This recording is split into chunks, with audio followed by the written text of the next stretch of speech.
as people begin to log on, so bear with us. We have a full house today. So just give us a minute or so and we will begin shortly. Austin is here. Good. So nice to see everybody. All those nice smiling faces, especially Nate. Okay.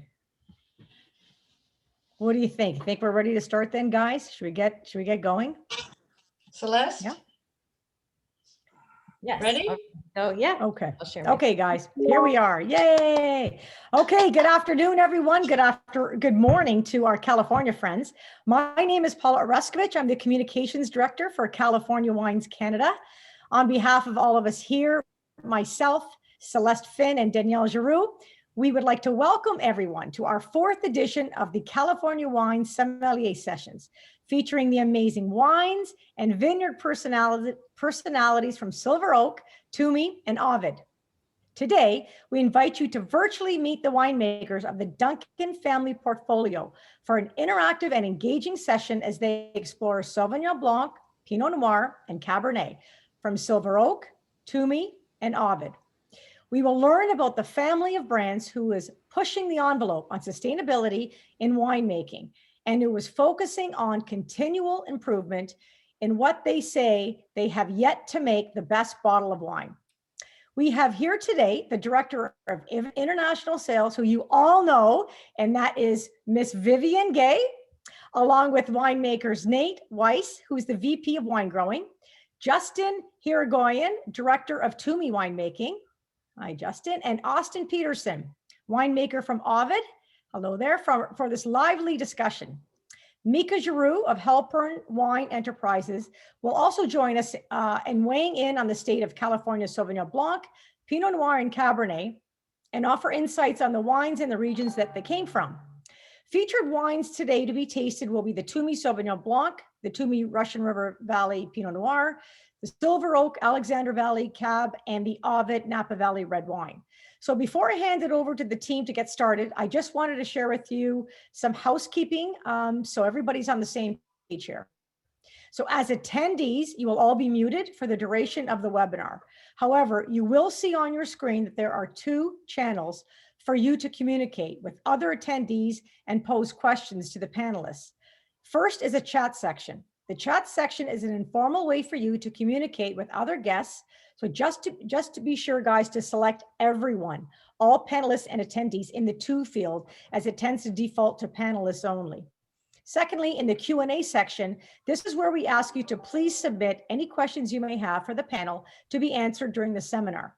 Now, in terms of your view, please click on the top right of your screen and select speaker view, not gallery view. Gallery view gives you the Hollywood Squares version, if you wish to do so you're not distracted by all the number of people on your screen. If you find yourself with streaming issues, you may want to encourage other members of your office or household to log off the internet and avoid simultaneous streaming to save the bandwidth. You may also want to log out and try again with another internet server such as Firefox or Chrome. This webinar is being recorded. I think you heard that at the beginning, and all of you will receive a link to the video and recording and tasting notes in the following days to come. So you are really in for a treat today with a great cast of characters. So let's get started and escape to California wine country for the next hour or so. Vivian, I am now going to turn this over to you to kick it off and welcome the Somm group who is joining us today. So thanks everyone. Enjoy. I'll see you in an hour. Thank you, Paula. Thank you, Danielle. And thank you, Celeste, for putting this all together.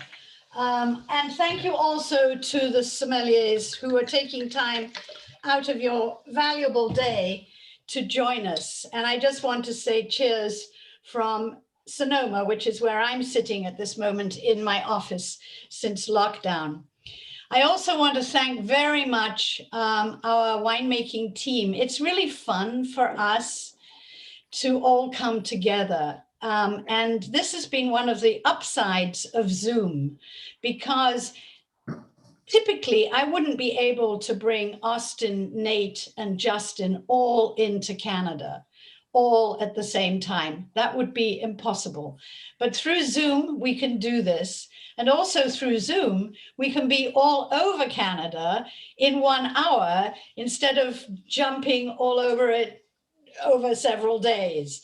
So while Zoom isn't exactly the most ideal way of doing things, and I can't feel you or hug you, it is a wonderful alternative. And we have learned how to really, I think, work with it to our best advantage. And I will just say, I know Paula said if you should talk in the chat, but those guys that are on the screen, those of you that are on the screen, if it is appropriate at the right time, I'm hoping this can be a little bit interactive and you will unmute yourself if you have a question to ask any of the winemakers, because I want to hear from our somms that are on the screen as well. Is that okay, Mika?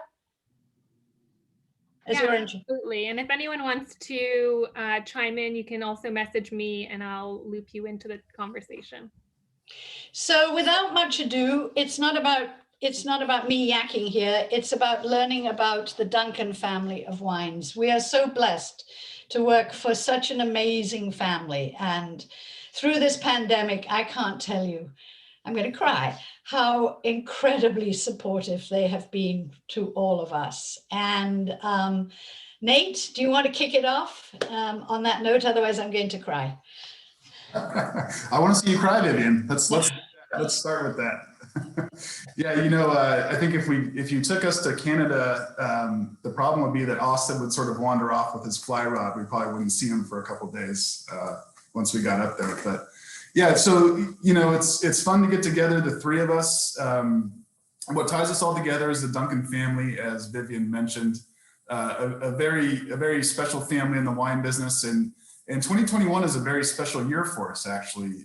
You know, the math doesn't quite work out, but trust me when I say it's true.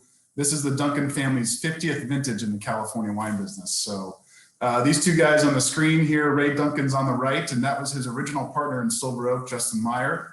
They founded the winery in 1972. Ray was sort of a serial entrepreneur who did all sorts of different stuff, including starting ski resorts, and he was in the oil and gas industry and a patron of the arts and things like that. And kind of made his way out to California. And as it happens, you know, as many people do, sort of fell in love with the idea of being a gentleman farmer and a vineyard owner. And so decided to buy a vineyard. And luckily enough, met Justin Meyer, who had the grape growing and winemaking expertise that Ray did not have. And they decided to start Silver Oak together. And the first vintage was 1972. And so again, the math doesn't quite work out, but you got to kind of carry the one. And this is our 50th vintage as we start right now with the fine pruning. So, you know, they had very, very specific goals when they started out. We're going to make only Cabernet. We're going to only use American oak. We're going to have a very long release cycle. And I will sort of tell you about that when we get to the Silver Oak wines specifically. Let's go back to that photo of the current generation. So this is the second generation of Duncan family. In 2001, the Meyer family, Justin Meyer's health was failing. He decided he wanted to kind of step away from the winery. His family was not necessarily interested in continuing it. So we've been a Duncan family enterprise ever since 2001. And this is the current generation that's running the winery. So on the right, we have David Duncan, who's our CEO. And on the left, we have Tim Duncan, who's our chief revenue officer, basically the man in charge of getting out there and doing the hard part, which is actually selling the wine. So, you know, for 27 years, our focus was basically that. We had, you know, SKU growth from a single wine in 1972 to 2 wines, and then even to 3 wines, which we stopped making the third.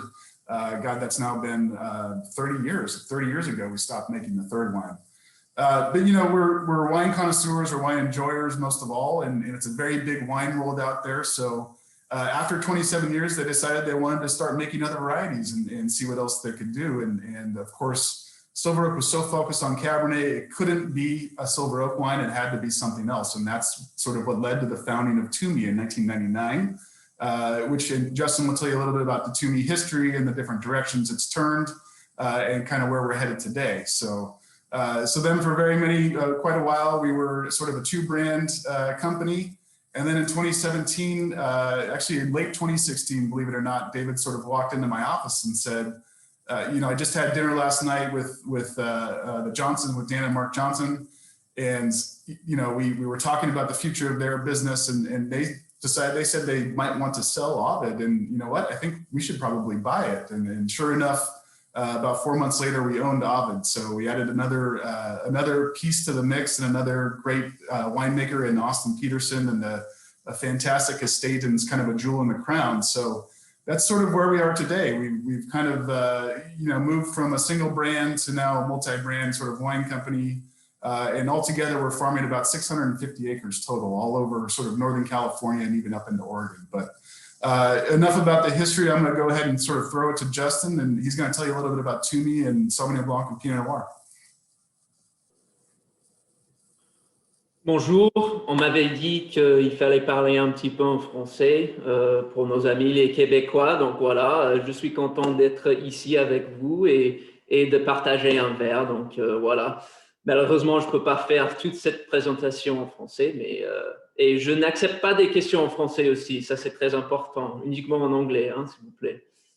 Hi, everyone. I spent some time in France, so everybody said I should say hello in French for those of you who don't speak any French, but that's, I also want to make it clear I don't accept questions in French because it's been several years since I actually did my studies in France, and so we'll stay in English, please, everybody.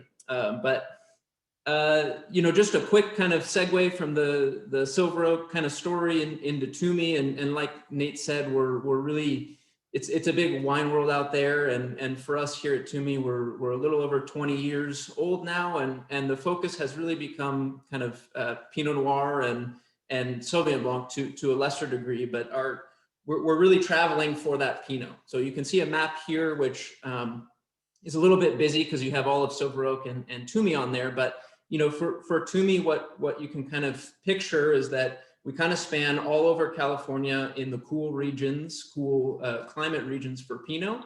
And we've ventured up as of 2017 into the Willamette Valley, and we purchased a very historic vineyard in the Dundee Hills called Prince Hill. So I like to kind of set the stage a little bit with the scale. So we actually have two, you know, kind of small wineries in California. So, you know, a hub in the Russian River Valley, which we're going to taste the 2018 Russian River Valley today. And kind of newly, as of 2019, we have a hub in the Anderson Valley. So we make those two regional blends. That's the core of what we do. But we're making about 10 different Pinots to look at things from, you know, Santa Maria Valley, Santa Lucia Highlands, you know, single vineyards from the Russian River and the Anderson Valley, to kind of, you know, look at these places through a more focused lens, if you will. But it's pretty much a human scale. You know, we have 5 people here in Healdsburg. There's 4 people in the Anderson Valley.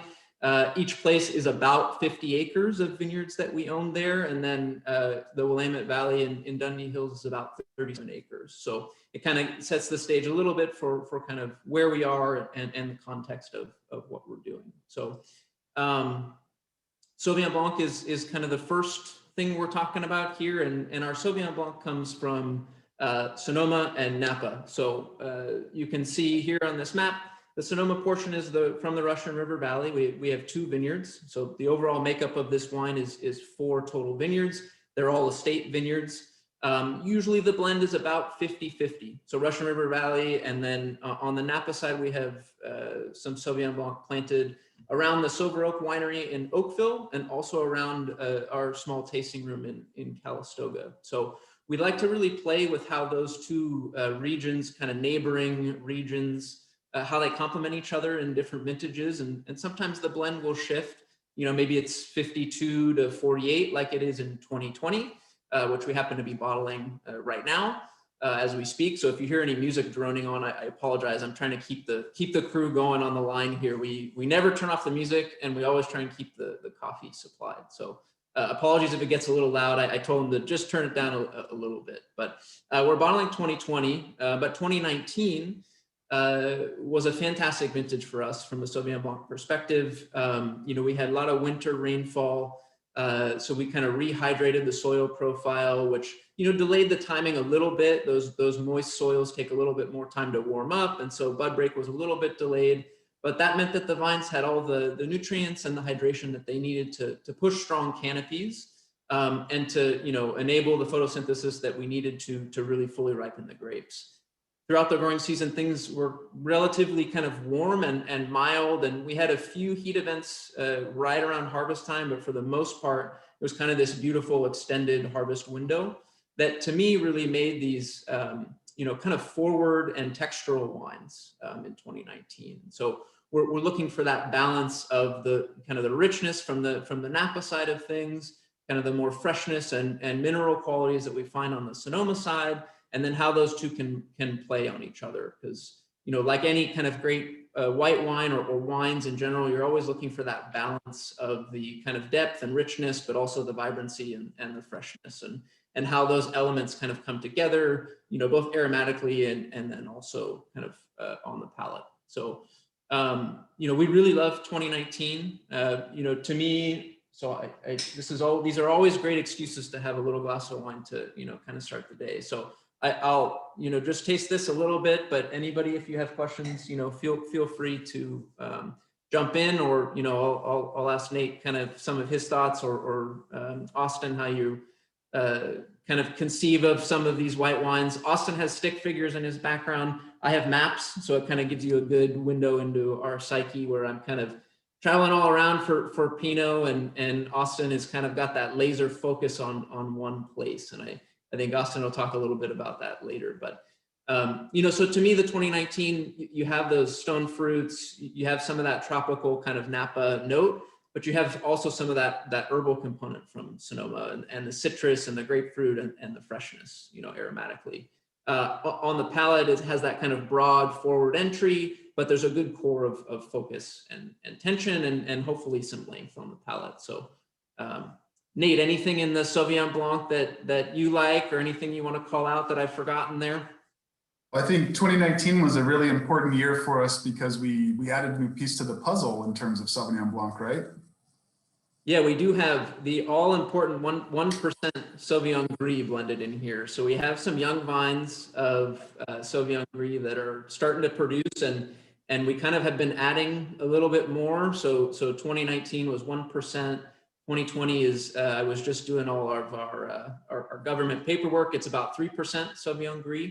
And for those of you who aren't very familiar, it's a mutation of Sauvignon Blanc that is kind of less pungent. It's less aromatic, has less of the kind of Sauvignon Blanc funk, and it accumulates sugar a little bit more quickly. So there's kind of this richness and this roundness. So for us, you know, in a maybe a leaner, more kind of, you know, bright year like 2020, it helps really kind of round things out, and it's not overly oily like Semillon can be in some Californian spots. So it's a nice interplay to help kind of add a textural dimension to the Sauvignon Blanc, which is really fun.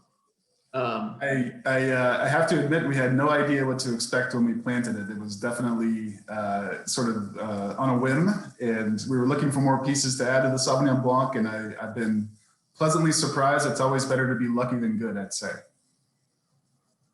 Yes, absolutely. That's a great philosophy that I always keep in mind.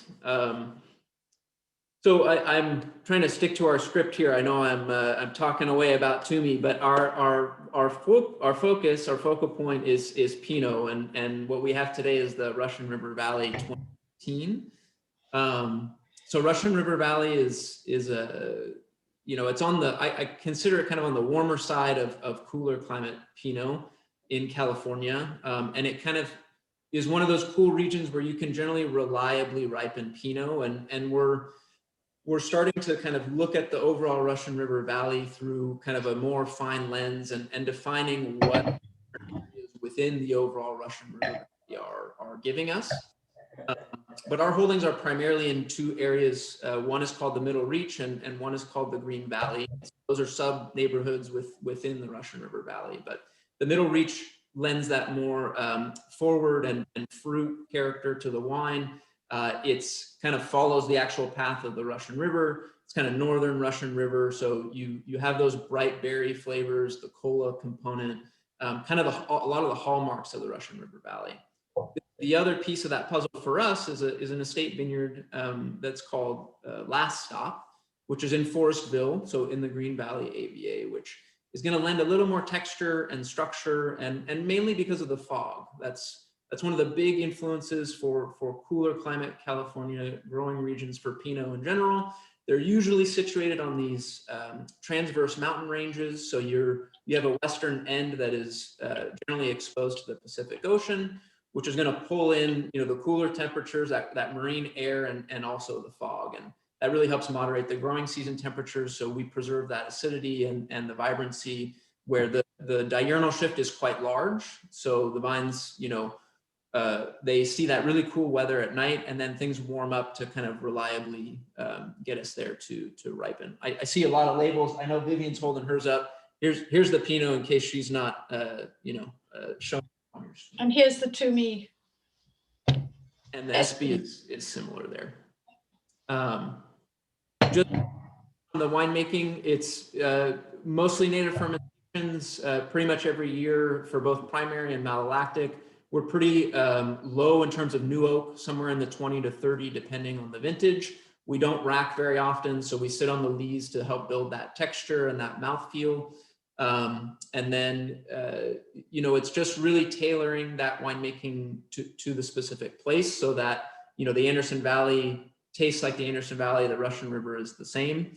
And then 2018, beautiful, very, I hate to say it, but easy vintage, where the end of the season, you could kind of pick when you wanted, flavor and kind of maturity. The chemistry all lined up with the taste. We do a lot of berry sensory, and you were able to grab things really when you wanted.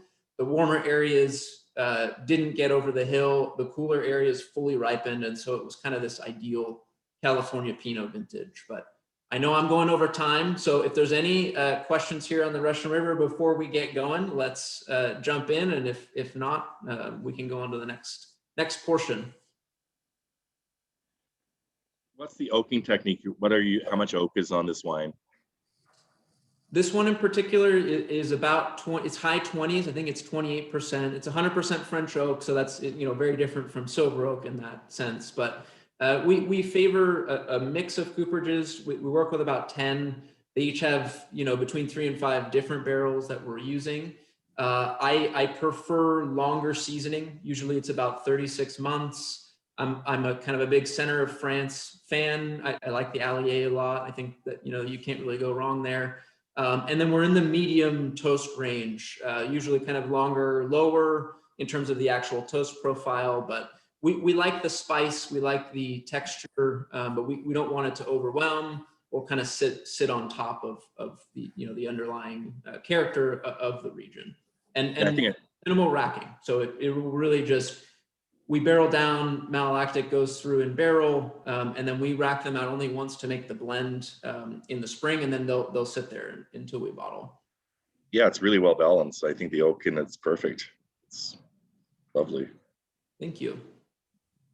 Andrew Hill, the sign, he must be reading the text sheets. We appreciate that, Andrew. But you're talking to some winemakers here. We can't be constrained by facts and figures or anything like that. We just say what we say. Maybe it's correct, maybe it's not. Did I get corrected again? Somebody has the text sheet. There is no perfect. Okay, so we move on to Silver Oak. Actually, we've got one question from Todd. Oregon. Let's see. Yeah. So if you're looking to put more miles on your car, Justin, basically is what he's asking. With Oregon, are you looking at Santa Barbara and San Ynez and so on now? Yeah, so we, Oregon, we're doing a Dundee Hills AVA blend and then a single vineyard Prince Hill blend. And that starts with the 2017 vintage.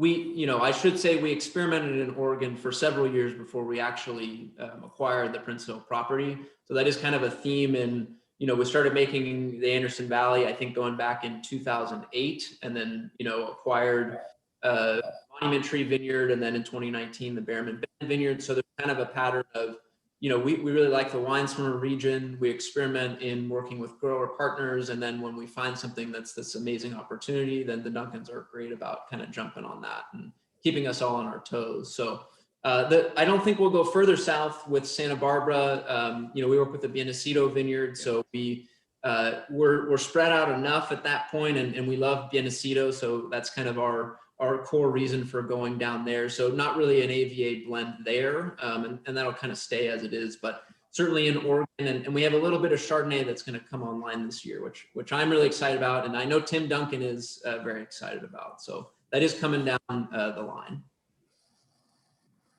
Thanks, Todd. Thanks for being here. Good to hear from you, bud. So yeah, we'll move on to Silver Oak, and I suppose I should show you the bottle. So this is the Alexander Valley, and I think when people think about Silver Oak as a brand and the wine, that's really what they're thinking about, is that silver label, that silver foil. It's remarkably actually unchanged from the original label in 1972. We've definitely upgraded it a bit, but you know, still very recognizable.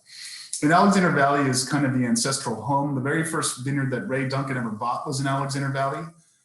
So, you know, we're very associated with Napa Valley, but this is the place we've been growing grapes since the very beginning.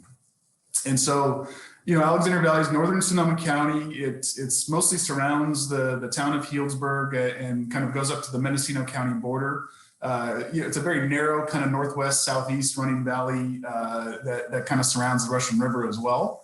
And for many, many years, you know, one of the reasons people associate us so much with Napa is the partnership also bought a winery in Oakville that we still operate in slightly different form than it was back in the 80s. But for the first many, many years, all the wines were made in the Napa Valley. So we would truck grapes over to Oakville, and slowly but surely the business grew and we started to outgrow that winery.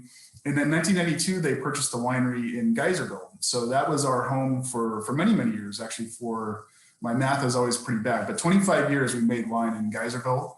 But in 2012, the family purchased a property kind of in the heart of Alexander Valley, what we consider to be the heart, which is sort of this bench land on the east side of the Russian River, up against the Mayacamas mountain range, and decided to sort of build a new home. You know, we had rebuilt Oakville after a fire in 2006. And it had such a tremendous influence on not only wine quality, but also just the culture and the morale of the people that work there, that we felt like we had to do it in Alexander Valley. And so in the Duncan family, one thing you learn about them, if they're going to do it, they're going to do it right. And so we started planning almost immediately in 2012, and the winery opened in 2017. So it was a beautiful thing in a lot of ways. Number one, it's purpose built to accommodate the way that we make wine, which isn't the way, it's not the perfect winery for everybody, but it's absolutely perfect for the way we make wine and the way that we operate. And they also decided to really push the envelope in terms of sustainability. So that's been a big part of our overall ethos for a long time. Not only around sort of green building, but also what we do in the vineyards, the way we interact with our community and the employees. But this was really pushing the envelope in a lot of ways. So here are some great photos of the winery after it's opened, but it's, you know, it's followed a few interesting certification protocols. The first is Leadership in Energy and Environmental Design, which is LEED. It's a US Green Building Council certification. And we're at the platinum level, which makes this the second commercial winery to ever achieve LEED Platinum. And the first was our Oakville winery. So we've got the two operational commercial wineries that are at the LEED Platinum level. And you know, LEED is it's an interesting approach, and it's an interesting format in certification, but it's very well understood by the engineers and the consultants and the contractors. They knew exactly what to do to achieve LEED certification, albeit platinum is a very hard level to reach. The really interesting one that David Duncan sort of came across and enlisted his niece Haley to really push was something called the Living Building Challenge, which is something that nobody knew much about at all, because it's incredibly difficult to achieve. And it's you know, we could probably spend 40 minutes talking about just the LBC as it is, but it's administered by the International Living Future Institute up in Seattle. And it's, you know, just a step further in terms of all the different pieces that go into a building site. It's organized like a flower that has 7 petals, and some of those petals are things like energy use. So we produce more energy than we need with those solar panels. Water use, we've gotten our water use of potable water down to 1 gallon of water used per gallon of wine. And we achieved that mostly through processed wastewater recycling.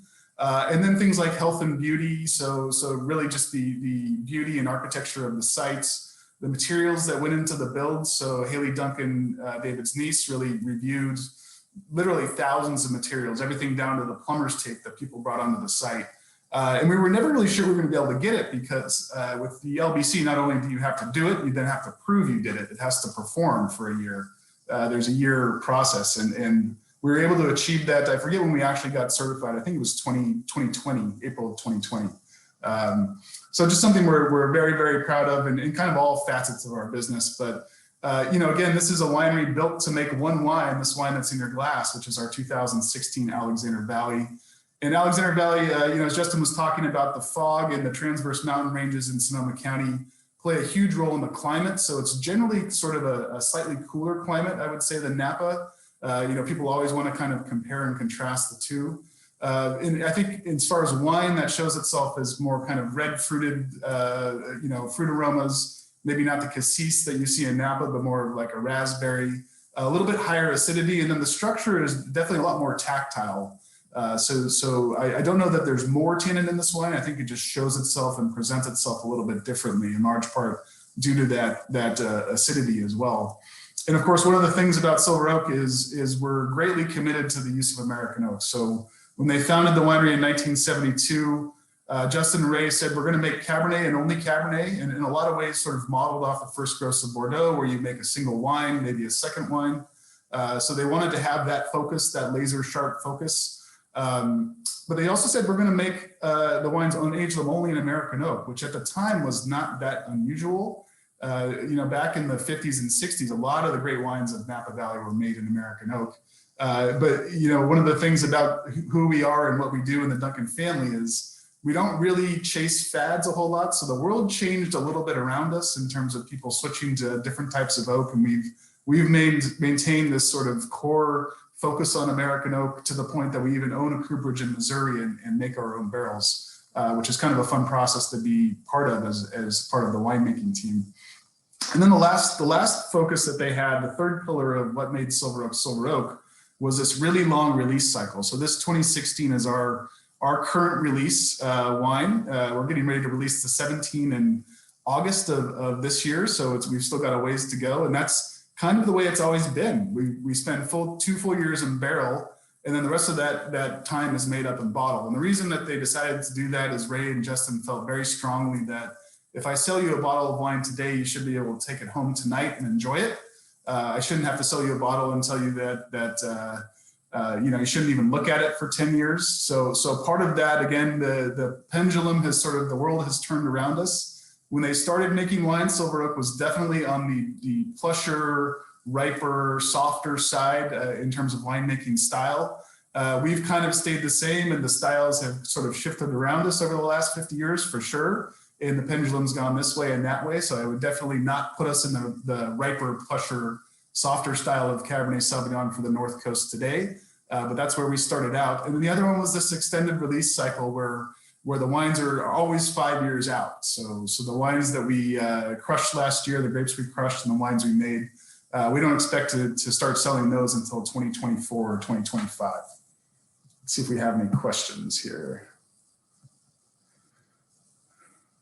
James has a great question from Toronto. He's a Sommelier Blue Bloods beverage director. So they're pouring will be pouring the Alexander Valley Cab as a premium by the glass selection. So he's asking if you have a way to sell the Alexander Cab in a way that doesn't make it sound inferior to the Napa Cab, and maybe you can outline for everyone on this call the general differences. Well, I'm going to turn to Vivian for the sales advice.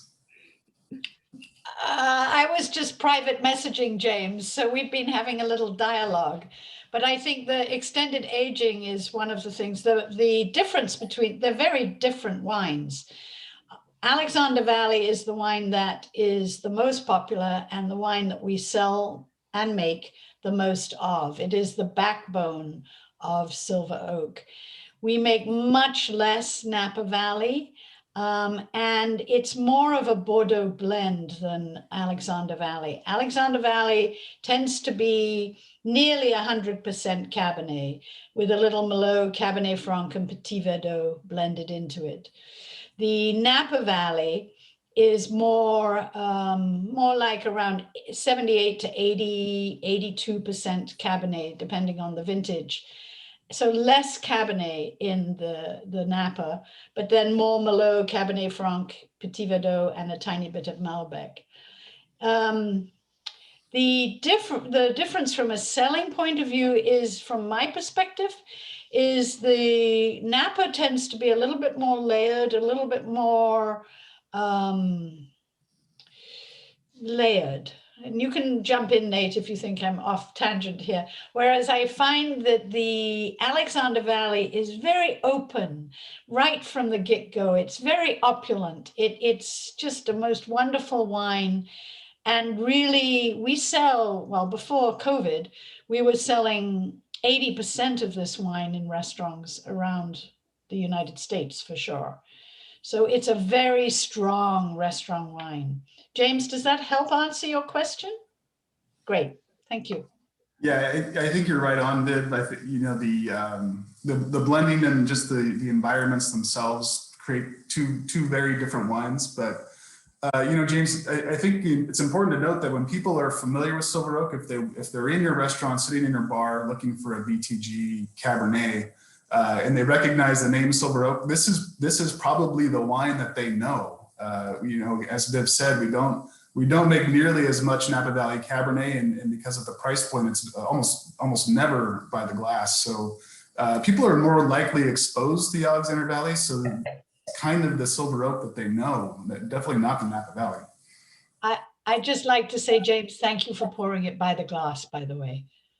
That's really cool. It's great. Thank you. Yes, thank you.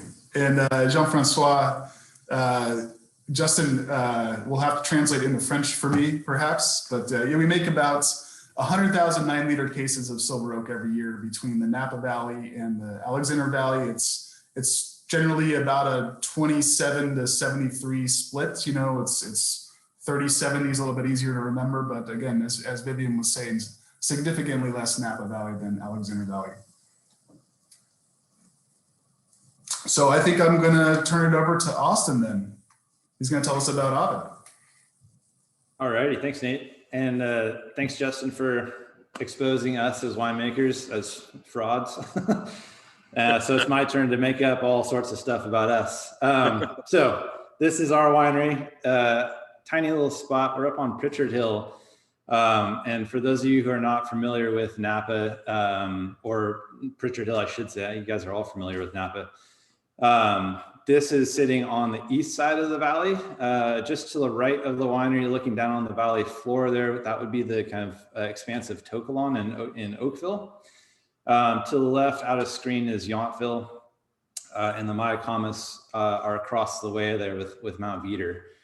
And so we started back in 99, when Mark Nelson and Dana Johnson, the folks that are the original founders that Nate had alluded to, bought this property, and they really bought it kind of not on a whim, but there was nothing here. It was just raw scrub brush, and they loved being in Napa. They wanted to find a house out here, and so they looked around and around. They couldn't find anything they liked, and they finally came up to this spot and saw this view and really fell in love with the raw, rugged beauty of it. And so they started building a house, and then kind of very quickly realized that their favorite wines were coming from right around there, which were both Bryant and Delaval, or Maya from Delaval. And so so Delaval is right down below us, and then Bryant is just a stone's throw to the right. And so they thought, well, geez, if we can do something really great up here, then let's do that. And so they spent all of 99 clearing 15 acres. And what's really cool about Pritchard Hill is that the geology of it really informs the wines, and it changes dramatically from estate to estate. So we sit really on the crown of Pritchard Hill, looking out over the valley, and how that formed was really from this giant landslide. So what sloughed off the top of hill or off of our property is what formed the Delaval estate and the Bacchus estate or vineyard for Joseph Phelps and Screaming Eagle and Rudd and Tench and all, a rough neighborhood for sure. And what was left is just this rock shelf essentially. And over the eons, this is a little glimpse of what that looks like. Essentially a soil sample on the left, and then kind of really capturing the bright red iron-rich volcanic clay loam that we have there on the right. So what's formed over the eons through degradation is essentially 3 feet or 1 meter for the Quebecois and of soil. And kind of it can be a little bit more, a little bit less, depending on where you are on the ranch. So back in '99, I started clearing 15 acres. It took all year to clear out the rock in those 15 acres. We pulled out about 50,000 cubic yards of rock to get that cleared and planted. And just, this last year, we cleared about the same amount of acreage on the property. And we pulled out 100,000 cubic yards of rock. So needless to say, it is an incredibly rocky place, but it's absolutely fantastic. And so then we planted the original vineyard, the original 15 acres, which is what we currently have as well, to 17 different blocks, all different clone and rootstock combinations. And it's essentially a big experiment to really see what was going to do really well up here. And we've been making the wine from that ever since and really trying to piece that together. And then, so, once we planted the vineyard, the thought really then shifted and said, well, geez, I really wonder what these wines are going to turn out to be like. We should probably build a winery to suit that. And so we built this winery tailor-made for the vineyard. Really drawing on a lot of the inspiration of the great wines that we love, which were at the time really largely coming from the right bank of Bordeaux.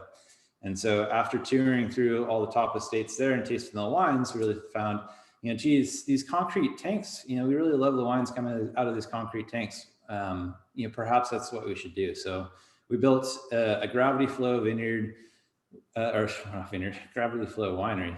Coffee hasn't kicked in yet. And then we poured in place concrete fermenters. And we brought the same masons who built Petruce's cellar over to help us build our cellar. And then the wines are aged in the cave, directly attached to the winery. So some of the interesting things up here about Pritchard Hill are that Cabernet Franc does exceptionally well and tends to play a rather large role in our wines. And we are really just kind of focused on these 15 acres. So the wine that you guys have is a 17 OVID, which is our Cabernet Sauvignon dominant blend.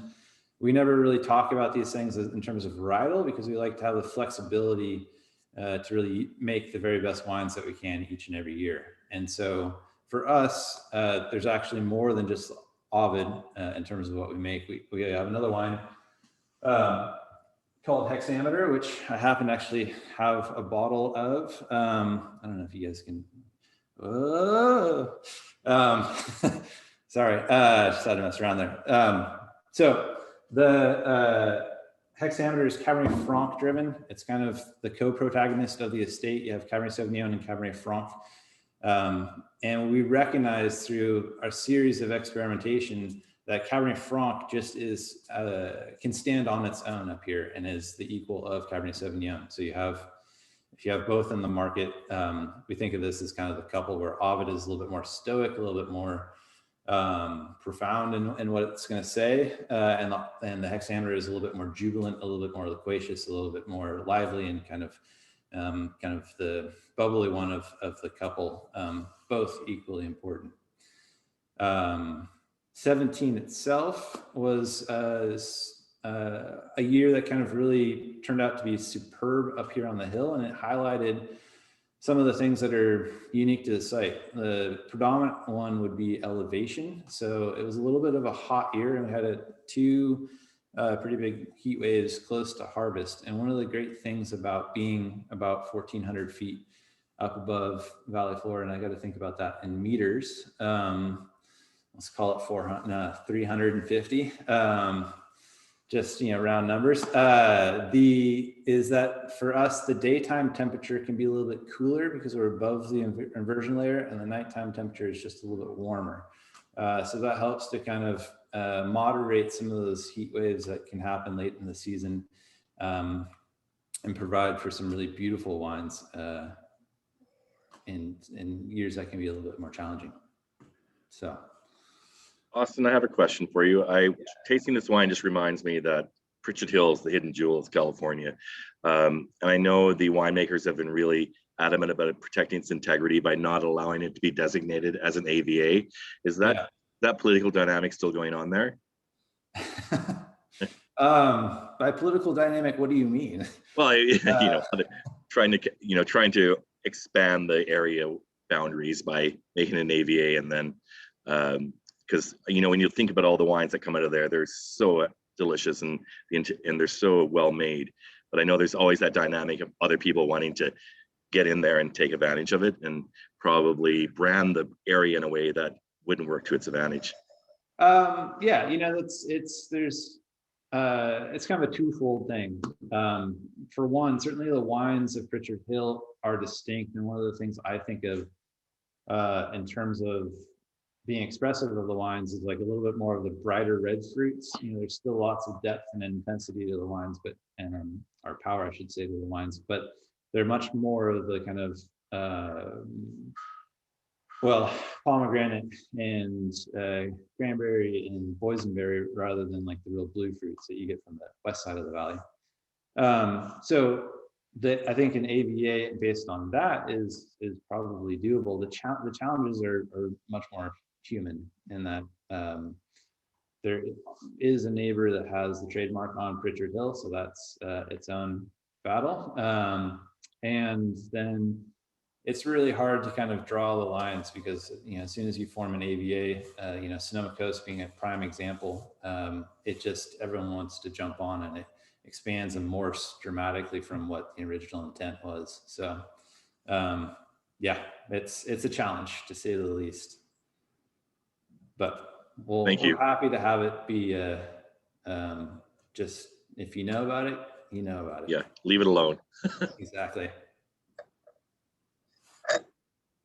I don't know if there's any other questions. Did you want to mention the experiments? Oh yeah, my chicken scratch or stick figures. Thanks, Justin. This has been very well thought out. The winery here is kind of deeply devoted to experimentation, and because it was just raw land when we planted this, we really had no idea as to what was going to work. So the only way to figure that out is to really just try lots of different things. And so we have a ton of experiments going on in the vineyard, and then a ton of experiments going on in the cellar. And we actually have a line of wines called Experiment. And that is, these one-off ideas each and every year that we kind of use as a way to push our boundaries and try new and different things. And then make enough of that we release that to our mailing list. Such that other people can come on that journey with us. So it's been a fun and incredibly illuminating process. And those wines have focused on all kinds of things, from using a glass stopper to what size barrel is the best size barrel to age our wine in, to single clones, to highly unusual blends. And in fact, that the very first experiment that we made was Cabernet Franc with a hefty dose of Petit Verdot. And we did that because those two varieties are just absolutely stunning from the get-go up here. And so that experiment then gave us the confidence to use a lot more Cabernet Franc in the OVID blends, and ultimately to make this wine the Hexameter, which is that, on the same level as OVID. So, Austin? Yeah. There's a question from James, who says, once he got out of the sun, sorry, James, is the tannin structure, he said tanning, structure like this specific to Pritchard Hill or just your winery? He loves the firm structure of the wine. Sure. That is, I would, both essentially. So every winery is going to have, every winemaker is going to have their own thumbprint on how exactly they want to make that wine and what that structure is going to be like. And that's informed really, you know, from the, you know, when you pick the wine or pick the grapes, when you press that, how you age that and what you're looking for in the blends. In addition to that, Pritchard Hill is a pretty fascinating place because the exposures change from, you know, one site to the next or one winery to the next. It's pretty dramatic in that sense. And as those change, that change really impacts the wine. Again, you remember we're only on 3 feet of soil. So if we have just 3 feet of soil, all of those differences really get exaggerated. The tannin structure does tend to change pretty dramatically from estate to estate. So I'd say it's more specific to us rather than to Pritchard Hill itself, but informed by it nonetheless. So there's another question that I think maybe Nate would answer, or both of you. With Silver Oak, and this is from Jesse in Alberta, with Silver Oak already having been so well established when Ovid was brought into the family fold, did that shake things up at all in terms of the Silver Oak team making any changes to winemaking or vineyard management that may have come from Ovid, or vice versa with Ovid making any changes after interacting with Silver Oak? One of you might want to. Sure. That's a great question, Jesse. And actually, when we started, when David walked into my office that day, I got really, really excited because I've known Austin for quite some time. We actually were in school together. He's a little bit younger than I am, but I was a graduate student while he was an undergrad. And so I knew how smart he was. I knew how talented he was.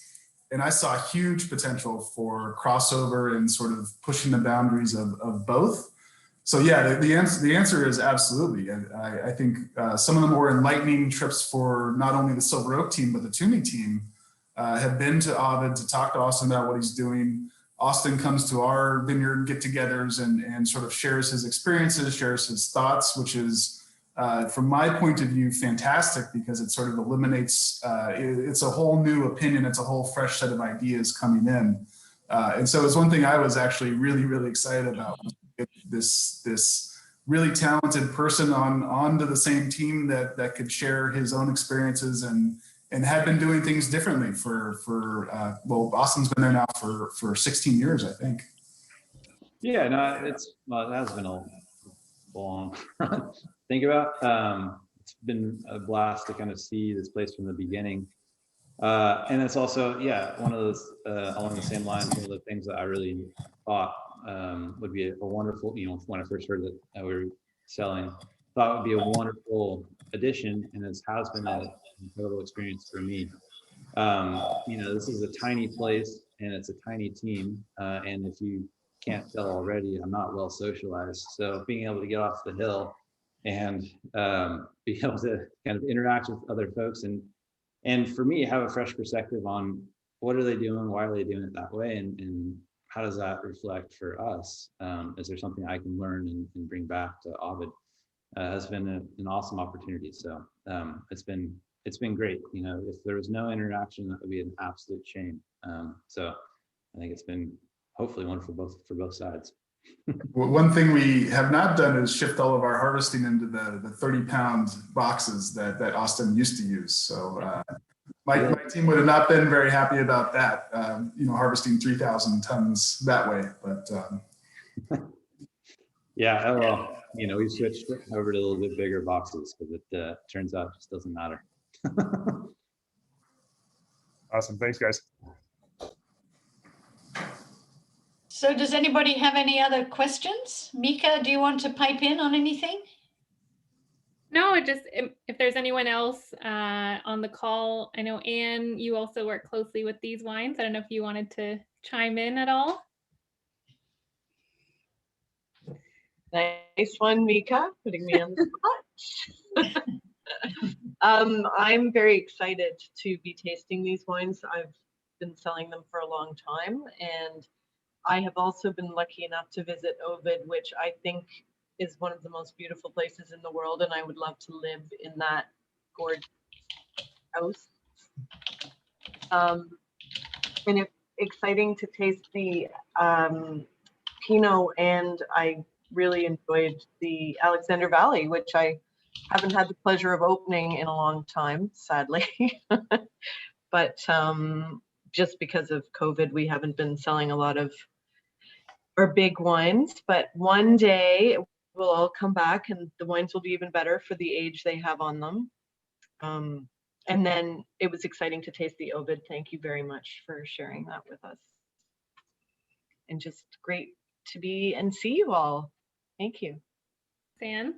And it looks like, Mark, did you just say you cracked an 08? What's Jean-Francois got too? What vintage is that, Jean-Francois? It's 08. I It's got Napa Valley here, Magnum size 08. Like And I found in one lost cave somewhere. You're a lucky man. We call our sweet 750 bottles half bottles. So you really have the true size. I only drink Magnums. Oh, we like you. Vivian, I have a question for you, because when I taste the Alexander Valley, I love that the tannins are so beautifully balanced and the fruit doesn't overpower it. But what is your favorite wine that you make? Me? Yes. Like asking me what my favorite child is. I can't answer that. Oh. Today it could be Sabine, tomorrow it could be Charles. I don't know. I love all our wines. What can I say? And I really do. I really do. It Yes. depends on my day, the mood, who I'm having dinner with, etc., etc. And I drink an awful lot of the Sauvignon Blanc. I was gonna say, what's your Yeah. favorite white wine that we make, Vivian? Sauvignon Blanc. That's That's an easier question. yeah. Now, when the Chardonnay comes, that's going to be tough.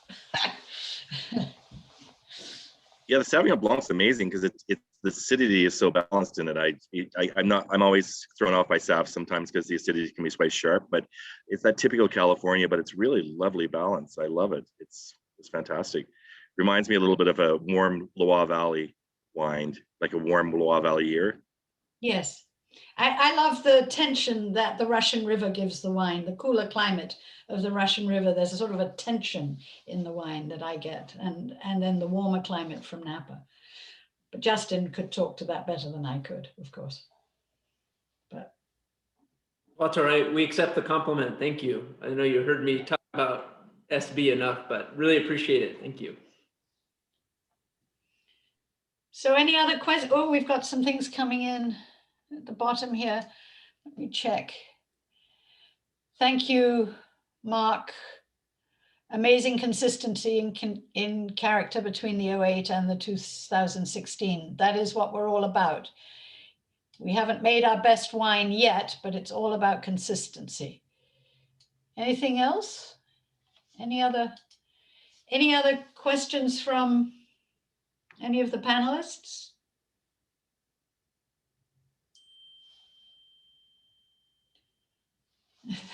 Thank you, Charles. Somebody texted me about my glasses.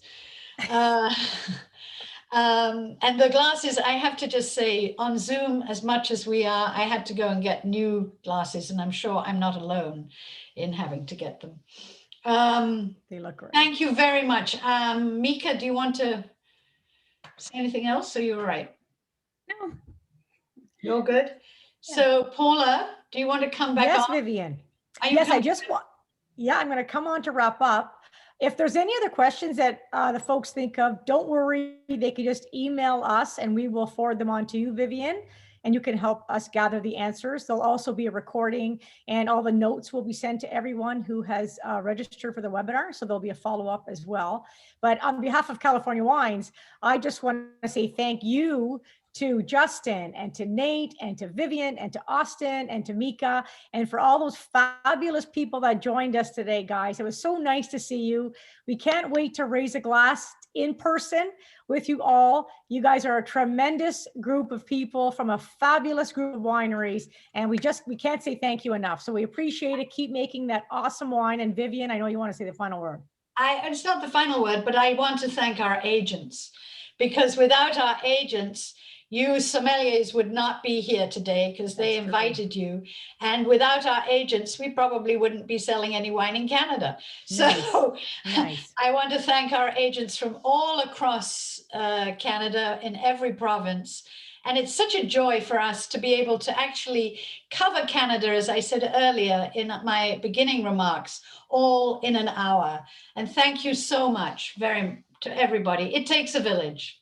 Yep, it does. Thank you, Vivian. And thank you, Some of 'em- California Wine Institute. You're welcome. You're welcome. Look forward to seeing you guys again. Keep in touch, and we will see you when we get the jobs sooner rather than later. Okay, we've got lots of chat. Oh, thanks. Bye. Yeah, lots of things.